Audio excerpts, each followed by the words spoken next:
네, 유승민 의원 등 바른미래당 비당권파 의원들이 탈당해서 만든 새로운 보수당이 내일 창당합니다. 그동안 지지부진했던 보수통합 논의도 새로운 보수당 창당과 안철수 전 국민의당 대표의 정계 복귀 선언과 함께 한층 빨라질 전망입니다. 총선 체제로 전환하고 있는 여의도정가 시사평론가 이종근 씨 그리고 성공회대 신문방송학과 교수 최진봉 교수와 함께 자세한 얘기 나눠보겠습니다. 자, 어서 오십시오. 네, 안녕하십니까? 네, 이 새해 벽도부터 이 보수통합 논의가 다시 공식화됐는데요. 이 논의의 한 축입니다. 유승민 의원이 어제 바른미래당 탈당 기자회견을 하면서 포부를 밝혔습니다. 자, 어떻게 보셨습니까, 두 분은? 네, 일단 보수를 재건하겠다 이렇게 말씀을 하셨는데 저는 지금 유승민 의원이 지금까지 보수와 관련해서 어떤 행보를 보였나를 좀 되돌이켜 봐야 될 것 같아요. 물론 현재 보수의 지금 본류가 한국당이 지지율이 좀 정체되고 있습니다만 유승민 의원 같은 경우 이 정당 이름, 그러니까 유승민 의원이 지금까지 몸담았던 정당 이름은 바른미래당이었거든요. 또 그 안에서의 정체성을 보면 합리적 보수와 개혁적 진보 이 두 가지의 어떤 화학적 결합이 제대로 됐느냐 안 됐느냐를 갖고 한 2년여 동안 입씨름만 거듭한 걸 우리가 봤습니다. 예. 그런데 그 정당이 실패한 이후에 또다시 보수라는 이름을 걸고 새로운 어떤 보수다 이렇게 나오고 있거든요. 예. 과연 그러니까 새로운 보수당의 기치를 내오기 전에 자신의 2년 동안의 정치적 행보가 어땠는지, 예. 옳았는지, 또 그렇는지에 대한 어떤 평가부터 국민들로부터 좀 받아야 되는 게 아닌가. 네. 그 다음에 다시 왜 보수를 이야기하는지, 네. 거기에 대한 어떤 좀 논리적인 어떤 귀결이 좀 있어야 되는 게 아닌가. 그 2년 동안의 블랭크가 갑작스럽게 또 새로운 보수라고 나오는 게 아닌가 하는 또 생각을 가져봅니다. 예, 좀 새로운 보수당의 창당 어떻게 보고 계십니까? 지금 상황에서는 성공할 수 있을지 의문이 들어요. 예. 그러니까 새로운 보수당으로 나왔지만 과연 자유한국당과 통합이 될 수 있을까? 여러 가지 방법이 거론이 되고 있긴 합니다만 그럼에도 불구하고 먼저 선제적으로 해결해야 될 문제는 정치적 이념과 어떤 노선 이런 부분들이 정리가 돼야 되지 않겠어요? 예. 지금 자유한국당 같은 경우에 탄핵 문제도 그렇고 합의가 안 되고 지금 유승민 의원이 얘기하는 것과 황교안 대표가 얘기하는 게 전혀 다른 쪽으로 가고 있는 거 아니겠습니까? 심지어 최근에 인터뷰에서 황교안 대표가 유아무개 이런 예. 표현을 여러 번 썼어요. 그 말은 결국 뭔가 폄훼하려는 의도를 갖고 있지 않나는 생각이 들 정도로 그런 오해를 불러일으킬 수 있는 발언을 하면서까지 뭔가 좀 지칭을 한 걸 보면 기본적으로 유승민 의원이 갖고 있는 생각에 일정 부분 동의한다고 보기 어려운 부분이 있다고 봅니다. 그렇다고 하면 자유한국당과 지금 새로운 보수당이라고 하는 새로운 당이 창당되더라도 통합되는 데는 상당히 어려움이 있을 거다. 도리어 차라리 유승민 의원이 얘기했던 것처럼 차라리 밖에 나가서 새로운 빅텐트를 치고 완전히 해쳐모여서 새로운 당이 만들어지지 않는 이상은 자유한국당과 당대당 통합이든 아니면 자유한국당의 새로운 보수당이 흑수 통합되는 형태든 이런 형태로 가기에는 상당히 어려움이 많을 거다. 이런 예상이 가능합니다. 예. 또 새벽도에 안철수 전 대표가 정계 복귀를 선언을 했습니다. 지금 정계 개편은 큰 변수로 지금 주목을 받고 있는데요. 여기에 대해서도 유승민 의원이 언급한 게 있습니다. 보고 오시겠습니다. 안철수 전 대표에 대해서는 이 가치 변화와 혁신을 위한 비상 행동을 할 때부터 뜻을 같이 해달라고 부탁을 드렸는데 답이 없었습니다. 그분의 정치 복귀를 환영하고요. 그분께서 다시 정치를 하신다니까 잘 해주기를 바랍니다. 개혁적 보수와 합리적 중도가 힘을 합쳐서 나라의 미래를 위해서 정말 잘해보자.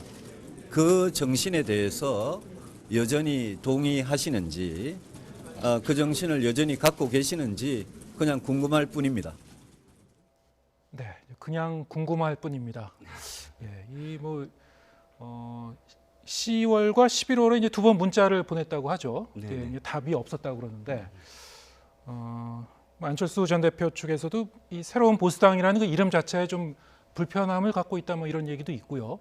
어떻게 보십니까? 네, 그런데 저는 지금 이 발언이 적절했는가도 사실은 좀 의문입니다. 뭐냐면 두 분의 어떤 관계가 어떠했다라는 건 예. 사실 두 분만 알아도 되는 문제예요. 예. 그런데 굳이 그것을 뭐 그냥 궁금할 따름이다라는 사족을 붙인다는 건 그만큼 마음에 상처를 입었다는 얘기거든요. 예. 저는 이렇게 밝히기 훨씬 이전에 이 유승민 계열의 의원들로부터 이 얘기를 들은 적이 있어요. 그 변화혁신 모임에서 아마 그러니까 비공개적인 자리에서 의원들한테 실질적으로 유승민 의원이 그렇게 표현을 했답니다.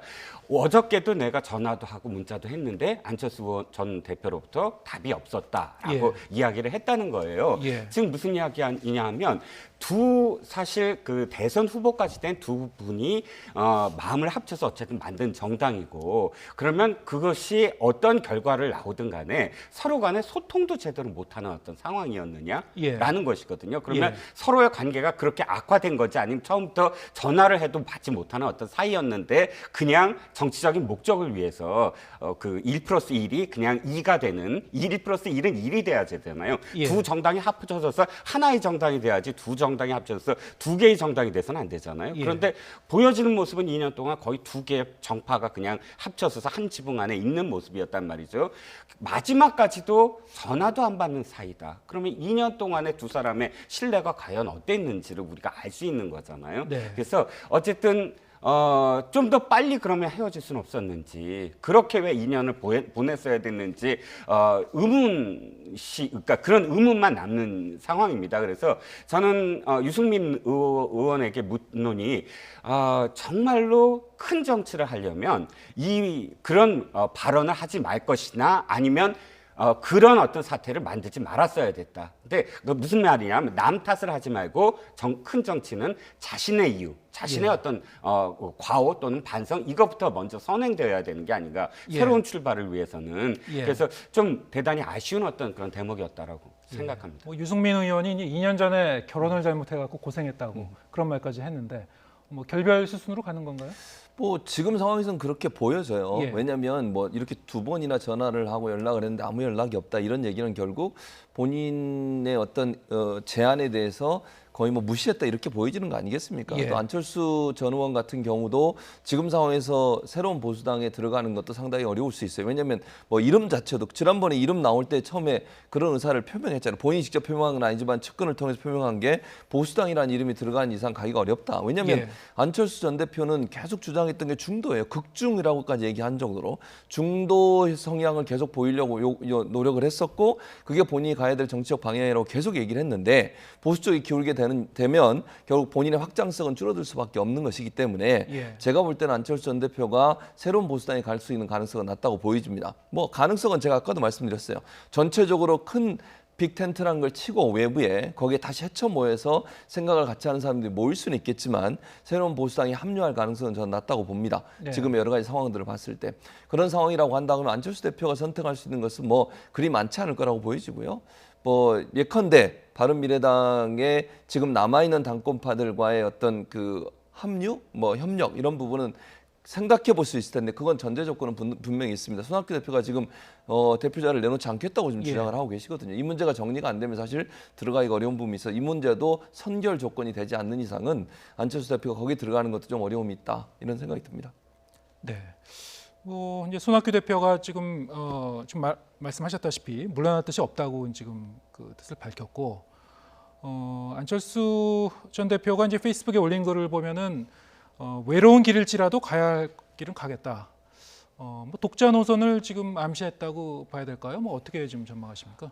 저도 교수님 의견과 지금 같습니다. 두 가지겠죠. 하나는 그렇다고 해서 닫아놓을 수는 없어요. 왜냐하면 계속 열어놓고 여러 집단들과의 어떤 연대, 뭐 통합 이런 것을 스스로 닫을 이유는 없거든요. 그것은 언제나 가능하지만 그럼에도 불구하고 지금 당장 어느 당, 예를 들어서 당에 대한 복귀가 있을 수 있는데 당 복귀는 하지 않을 거라고 저도 봅니다. 이유는 딱 한 가지죠. 자신이 사실 주체적으로 만든 당이지만 지금 그 당이 갖고 있는 이미지, 그 당이 갖고 있는 이미지는 사실 지지율로 표현이 되지 않겠습니까? 원래 30여 명이 있었던 정당인데 지금 5명, 6명인 정의당보다도 지지율이 낮게 나타나는 예. 경우가 많았거든요. 예. 단단히 지지율에다가 또 그 아까도 말씀드렸지만 당이 갖고 있는 이미지, 당의 안에서 자신이 없을 때 이미 벌어졌던 그런 그 선배 정치인에 대한 그런 폭언이라든지 또 리더십도 제대로 발휘 못하는 그런 이 지도부라든지 이런 모습들이 중첩이 되고 있는 당에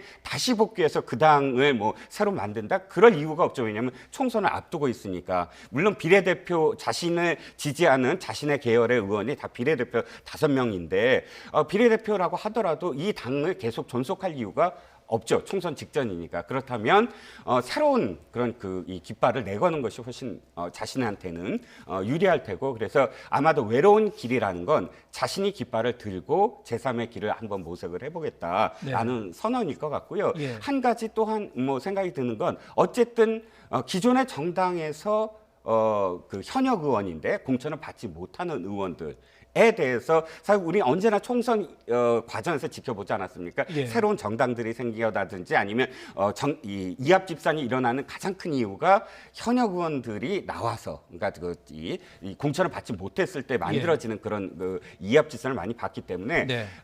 한국당 등 기존 정당에서 공천을 받지 못한 의원들까지 플러스 알파를 한다면 상당히 세를 불릴 수 있다라는 계산 때문에 아마도 돌아온 게 아닌가라고 생각이 듭니다. 안철수 전 대표 입장에서 여러 가지 가능성을 열어두고 간다고 하면은 예. 당에 합류는 못하더라도 기존의 당에 합류는 못하더라도 여러 가지 선택지가 있을 것 같아요. 선거 연대라든가. 예. 마침 이제 하태경 의원도 이제 비슷한 얘기를 했습니다. 협력 관계는 할 수 있는 거 아니냐. 예. 그렇게 얘기했어요. 그 말이 이제 결국은 선거 연대 쪽으로 이해가 돼요. 이해가 되는 부분은. 근데 안철수 전 대표가 들어와서 과연 그렇게 할 거냐 하는 부분은 저는 조금 가능성이 낮다고 보여지고요. 그러니까 두 가지가 가능한데, 첫째는 바른미래당으로 들어간 문제가 물론 그쪽으로 합류할 거냐 하는 문제가 조금 가능성이 떨어지긴 해요. 그러나 스티브 잡스가 이런 적이 있었잖아요. 스티브 잡스가 원래 애플사를 만들었거든요. 예. 본인이 창업주예요. 근데 여기 쫓겨났어요, 거기서. 예. 결국 그러다가 애플이 어려워지니까 다시 구원투로 들어간 적이 있어요. 예. 그래서 저는 아까 전제 조건을 말씀드렸습니다만 손학규 대표와의 어떤 그 관계에 대한 전제 조건이 훼손된다는 전제하에 말씀을 드리면 바른미래당에 남아있는 당권파들과 함께 할 가능성은 저는 남아있다고 봅니다. 예. 그게 첫 번째 가능성. 두 번째는 본인이 나와서 새로운 어떤 텐트를 하나 치고 지난번 국민의당을 통해서 바람을 일으켰던 것처럼 그런 걸 시도할 가능성도 있다고 보여져요. 그러면 중도라고 하는 분들, 중도를 지향하는 분들이 함께 합류해서 안철수 전 대표와 함께 당을 만들 가능성도 저는 충분히 있다고 봅니다. 이 두 가지 가능성이 있고, 왜 들어왔느냐? 저는 크게 보면 대권을 준비했다고 봐요. 지금의 총선이 목적은 아니다. 다만 총선 전에 들어오는 거냐, 총선 후에 들어오는 게 낫겠냐 하는 부분에 있어서는 총선 전에 정계개편 일어날 가능성이 있지 않습니까? 그런 과정에서 본인이 뭔가 역할을 하고 본인의 어떤 영역이랄까요? 아니면 어떤 방향이랄까? 이런 부분들을 좀 더 명확하게 한 다음에 대권을 내다보면서 정치적 지형에서 본인이 할 수 있는 역할을 만들어내는 것도 중요하다고 판단했을 가능성이 있기 때문에 크게 보면 지금 앞에 있는 총선도 중요하지만 그거보다는 대권을 노리고서 들어온 게 아닌가 이렇게 판단할 수 있을 것 같습니다. 예. 아무래도 이제 대권을 염두에 뒀을 것이라는 추측은 가능합니다만 지금 말씀하셨다시피 이제 스티브 잡스와의 이제 비유는 흥미로운 비유 같은데요. 바른미래당으로 갈 것이냐 아니면은 말씀하신 대로 제3지대의 어떤 빅텐트 이런 쪽으로 갈 것이냐 어떻게 전망하십니까? 변수가 있어요. 예. 가장 가장 큰 변수는 비례정당, 그러니까 위생정당이 어떻게 됐냐에 따라서 차이가 있을 거라고 봅니다. 일단 한국당은 비례자유한국당이라는 위성정당을 만들기로 했죠. 첫 번째 이거는 상수가 된 것 같아요. 그런데 여기서의 변수는 비례민주당이 생겨나느냐 안 생겨나는 겁니다. 그러니까 비례민주당이 만약 안 생겨나고 비례자유한국당만 있다 그러면 제3정당들의 이 룸이 커질 수가 있어요. 그렇다면 안철수 대표가 만약에 그러니까 내주 다음 주에 돌아오는 이 여론조사에서 지금까지 정체되어 있던 자신의 지지율이 그래도 출렁거리기 시작하고 야권 지지 후보자들의 어떤 거기에 영향을 미치기 시작한다 그러면 힘을 받을 수가 있죠. 이 두 가지 변수로 인해서 자신이 주도권을 잡고 예를 들어서 유승민 의원을 비롯한 새로운 보수당이나 제정당 세력에게 손을 내미는, 그러니까 어차피 누가 주도권을 갖느냐에 따라서 사실은 할 수 있느냐 없느냐를 서로 할 수밖에 없는 게임이거든요. 그래서 이 두 가지 변수 하나, 그러니까 비례 위성 정당들, 거대 여야가 하느냐 안 하느냐의 문제, 그다음에 지지율의 진폭이 있느냐 없느냐의 문제. 이 두 가지가 아마도 안철수 전 대표의 행보의 가장 큰 변수가 아닐까 싶습니다. 예, 동의하십니까? 뭐 일정 부분 동의해요. 예. 그러니까 지금 현재로서는 사실 그 비례 선거제 개편이 사실은 안철수 대표가 들어오는데 중요한 역할을 했을 거라고 저는 보거든요. 그러니까 예. 선거제가 개편이 되면서 일단 그 다당제 형태의 국회 구성이 어느 정도 가능해졌어요. 그것이 본인이 지금 할 수 있는 최대의 어떤 역할을 할 수 있는 부분이라고 보여지거든요. 문신의 폭이 넓어진 그렇죠. 거죠. 예. 그러니까 지금 바른미래당의 그 어떤 세력 가지고서 총선의 지역구에서 더 많은 의원을 얻어내기가 어려운 상황이 된다고 하면 비례로라도 정당 지지율을 통해서라도 본인의 어떤 그 역할이나 이런 부분을 강화할 수 있는 부분이 있기 때문에 예. 다당제가 가능해진 선거제 개편이 일정 부분 영향을 미쳤을 거라는 생각이 듭니다. 그래서 예. 그런 부분 때문에 본인은 여러 가지 고민을 할 거예요. 그리고 바른미래당이 들어가는 문제도 아까 제가 말씀드렸듯이 어느 정도 정리가 되면 막판에 가면 손학규 대표 입장에서도 일정 부분 본인이 양보해야 할 상황이 올 수도 있다고 저는 보거든요. 지금 현재는 대표 자리에 물러날 생각이 없다고 하지만 만약에 당의 여러 가지 상황이나 선거에서 어느 정도의 유의미한 어떤 성과를 낼 수 없다는 판단이 서게 되면 예. 본인도 뭔가 결정을 해야 되는 상황이 올 거라고 봅니다. 예. 그 과정에서 또 뭔가 변수가 생길 수 있는 확률도 있다 이렇게 보여집니다. 예, 알겠습니다. 안철수 전 대표는 사실 뭐 각 당에서 러브콜을 받고 있긴 해요. 그런데 한국당도 사실은 뭐 가능성은 열어놓고 있습니다만 가능성이 어느 정도 되는지는 잘 모르겠습니다. 사실은. 예. 글쎄요. 그러니까 안철수 전 대표 입장에서는 한국당과의 어떤 연대는 가장 후순위로 남겨둘 것이다라고 예. 보여집니다. 왜냐하면 어차피 지금 화학적 결합, 유승민 의원계와 화학적 결합이 안 된 이유도 이념적인 문제였거든요. 예. 결국 뭐 합리적 보수, 뭐 개혁적 진보 이 얘기를 아무리 한다고 하더라도 국민들 입장에서는 양측의 차이가 무엇인지를 사실 제대로 느끼질 못했어요, 피부로. 그래서 안철수 전 대표가 지금 어쨌든 각을 세우는 게 물론 문재인 대통령과 각을 세우겠지만 현재 포지셔닝을 어떻게 하느냐, 야권 중에서 내가 어떻게 차별화된다라는 걸 국민들 앞에 보여야지만 그 다음 후순위로 이제 자신이 어느 정도의 크기의 텐트를 칠 것이냐가 예. 나오지 않겠습니까? 예. 그러니까 앵커님 질문이 한국당과의 연대를 물어보신다면 저는 한국당과의 연대는 닿지는 않되 그러나 적극적으로 내가 한국당과 연대하겠다라고 손을 예. 내미지는 않을 것이다. 가장 후순위, 내가 힘을 어느 만큼 기르느냐에 따라서 한국당과의 연대가 결정될 것이다라고 예. 판단을 할 것 예. 같으네요. 지금 뭐 이제 이종건 시사평론가의 이제 전망대로라면은 사실 민주당의 이제 소위 얘기하는 이른바 비례민주당이 생겨나느냐 이것이 이제 변수가 될 것이다. 비례민주당을 사실 이제 민주당 입장에서 지금 당장 그 카드를 쓰기에는 좀 명분이 좀 약하지 않은가요? 약하죠, 사실. 예. 왜냐하면 선거법을 같이 통과했던 정당이잖아요. 그리고 이제 그 다른 야당, 자유한국당을 뺀 다른 야당과의 협력을 통해서 선거법을 통과시켰기 때문에 이 지금 그 소위 위성 정당이라고 하고 또는 페이퍼 정당이라고 하는 정당이 생기는 순간 선거법이 무력화되는 겁니다. 네. 그 자체를 민주당이 받기는 어려운 상황이죠. 다만 이제 자유한국당이 지금 그걸 상수로 해서 만들겠다고 하니 국민적 여론이 별로 안 좋을 거라고 저는 보고요, 개인적으로. 예. 그런 상황에서 민주당이 그럼 끝까지 안 할 거냐 하는 부분은 아직은 저는 퀘스천 마크다. 그렇게 봅니다. 다만 그럼에도 불구하고 안 하는 것이 원칙이고 그렇게 해야만 다른 정당과의 협력 관계를 통해서 통과시킨 선거법의 의미가 살아나는 거니까 그건 그렇게 지키는 것이 바람직한 태도가 아니겠나 이런 생각이 듭니다. 예, 알겠습니다. 이번에 이제 보수통합 논의가 다시 재점화된 게 황교안 대표가 새 벽두부터 이 부분에 대해서 이제 다시 논의를 이제 본격화한 부분이 있었습니다. 황교안 대표 발언 듣고 오시겠습니다.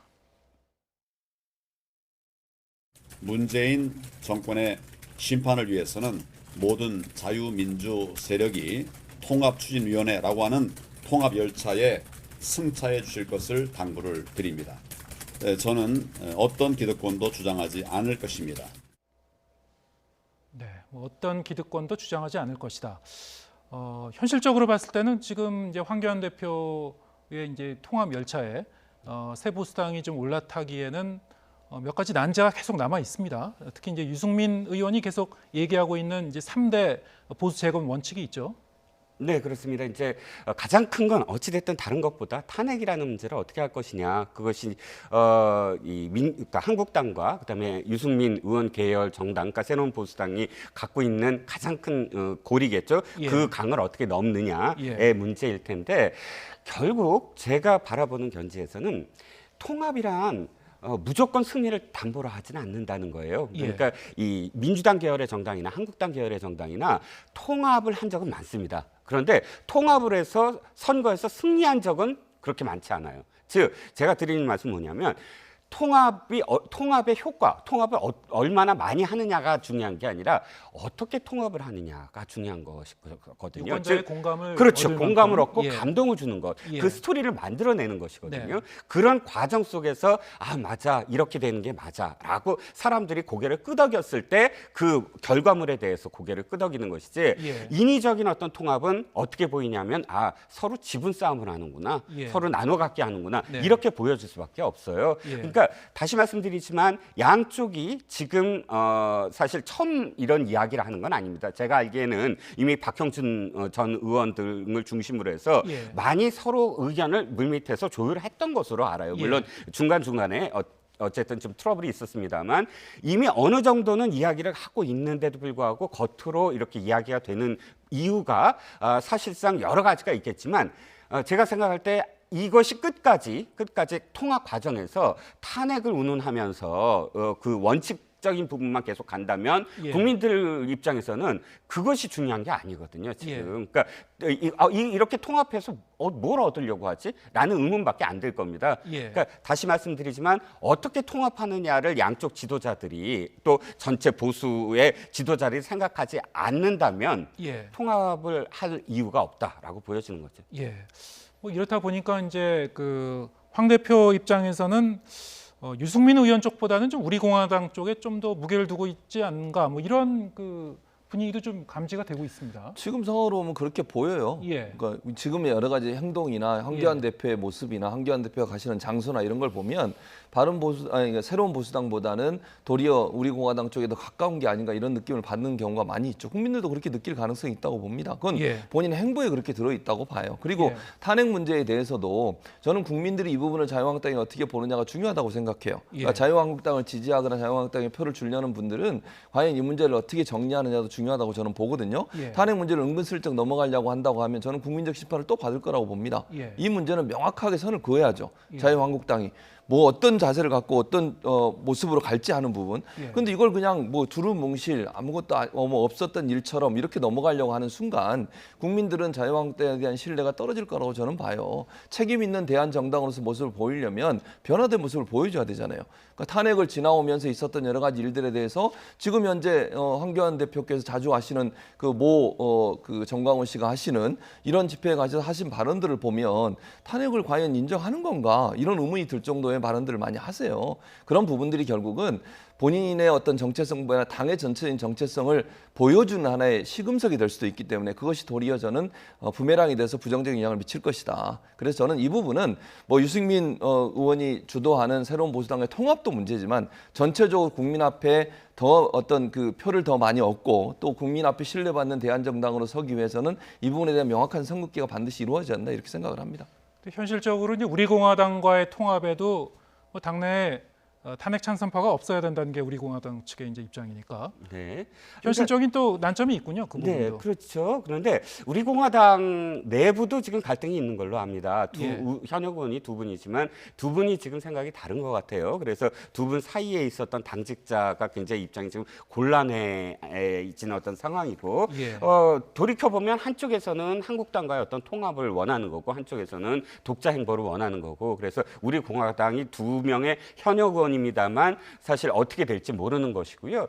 산술적으로나 뭐 또 다시 물리학적으로 화학적으로 아무리 봐도 우리 공화당이랑 뭐 통합을 해서 보수 통합이다라고 이야기하기에는 그렇죠. 예. 그 이 통합의 어떤 뭐 스토리 아까도 예. 제가 계속 강조합니다. 스토리가 연결이 되겠습니까? 예. 그러니까 이 비록 지금 조국 전 장관의 사태를 중심으로 해서 장애 집회가 계속 있었고 그때 그 장애 집회는 조국 전 장관 사태에 무엇인가의 변화를 원하는 보수 재집단이 다 모여서 장애 집회를 개천절 집회 등 했기 때문에 그 안에서 뭐 공화당 계열의 어떤 뭐 지지하는 국민들이나 혹은 뭐 일부 보수 기독교 계열의 그런 국민들이 있을진 모르지만 당시 어떤 상황을 갖고 지금의 어떤 한국당이 무조건 이 포지셔닝이 너무 우측으로 갔다 좌측으로 갔다 이렇게 평가를 하지는 못할 것 같아요. 그게 꼭 온당하지는 않을 것 같아요. 지금부터 바라보는 건 어쨌든 그 사태들이 어느 정도 지금 하나의 어떤 고비를 넘지 않았습니까? 예. 이제부터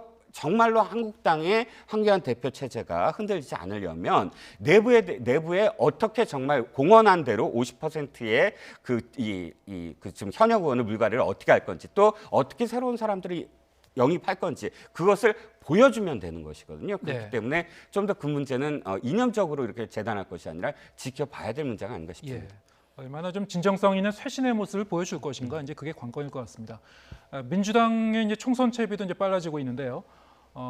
어제 이제 마침 그 3명의 여성 장관이 이제 그 의원 출신 여성 장관이 불출마 선언을 했습니다. 기자회견 모습 보고 얘기 나누겠습니다. 우리 구로울 주민들께서 저를 뽑아주시지 않았다면 BBK의 진실은 밝혀지지 않았을지도 모릅니다. 그리고 제가 어디에 있더라도 우리 사랑하는 일산 서구 주민 여러분들과 늘 이어져 있을 것이고 제 터전이었던 일산을 생각하면 제게 큰 용기가 필요했습니다. 네, 지금 보셨습니다만 뭐 김현미 장관도 말할 때 뭐 목이 메이는 그런 모습인데요. 지금 그 윤의 김현미 장관 이 두 장관은 사실 이제 막판까지 좀 고심을 했다고 해요. 네, 그렇습니다. 예. 또 일산과 관련해서 제가 기억하기에도 김현미 장관은 원래 지난 3월에 교체하려고 했죠. 그런데 예. 후임자가 이 다주택자였기 때문에 낙마하는 바람에 지금 다시 계속 그 장관직을 수행하다가 끝내는 그냥 자리에 이렇게 이 자리에 앉는 그런 모습이 됐어요. 그러니까 본인 스스로는 지난 3월에 원래 나갔어야 될 사람이죠. 예. 그런데 이게 그 타이에 의해서 지금 자기가 그 타이밍을 놓쳤다라고 생각을 하니까 더 울컥하지 않았나 싶고요. 예. 윤해 부총리 같은 경우도 제가 그러니까 연초부터 이렇게 듣기에는 정말 다시 나올 의지가 굉장히 강했던 것으로 압니다. 예. 또 지역구의 지역 주민들한테 했던 어떤 행사나 혹은 그 발언을 봐서도 그런데 세 분 다 울컥한 심정을 또 그러니까 말씀하시는 거 보면 그것을 이렇게 억누르는 또 다른 기제가 자기한테 있었다는 거를 예. 지금 그 소회를 좀 밝히는 거 아니겠습니까? 뭐 세 분 다 뭐 이 문재인 정권의 어떤 그런 이 성공을 위해서 네. 희생을 하는 뭐 예. 그런 표현을 하셨는데 어찌 보면 어찌됐든 조금 일러요, 제가 보기에는. 왜냐하면 이런 어떤 표현은 대개 이제 정치공학적으로 말씀을 드리는 겁니다. 왜 우리가 표현은 좀 이상하지만 순장조라고 해서 네. 이 집권 한 4년 차 이후에 청와대나 혹은 내각에 남아서 완전히 그 정권과 함께 예. 뜻을 같이 하면서 그 훗날을 정권 후반기에 나오는 말이죠. 후반기에 하는 예. 도모하는 그런 이 조직 또는 그 사람들은 이제 그렇게 표현하는데 아직도 2년 반이나 남았거든요. 예. 그리고 이제 총선이면 앞으로 또 4년 후고 예. 중간에 물론 지방선거도 있고 하긴 하지만 여러 가지로 자신의 어떤 정치적인 이 스케줄을 생각하지 않을 수가 없잖아요. 그리고 예. 또 그러니까 2년 반 후에 또 다시 집권해서 무엇인가 자리를 계속할 수 있느냐 그것도 참 아직은 거기까지 생각할 수도 없는 문제고 그러니까 정치인으로 봤을 때 4년마다 한 번씩 진짜 선거를 치르는 또 하나하나의 어떤 선수가 굉장히 중요한 여성 중진 의원들 입장에서 봤을 때는 쉽지 않은 선택이죠. 그렇죠. 그야말로. 예. 그래서 쉽지 않은 선택이니까 자발적 선택인 겁니다.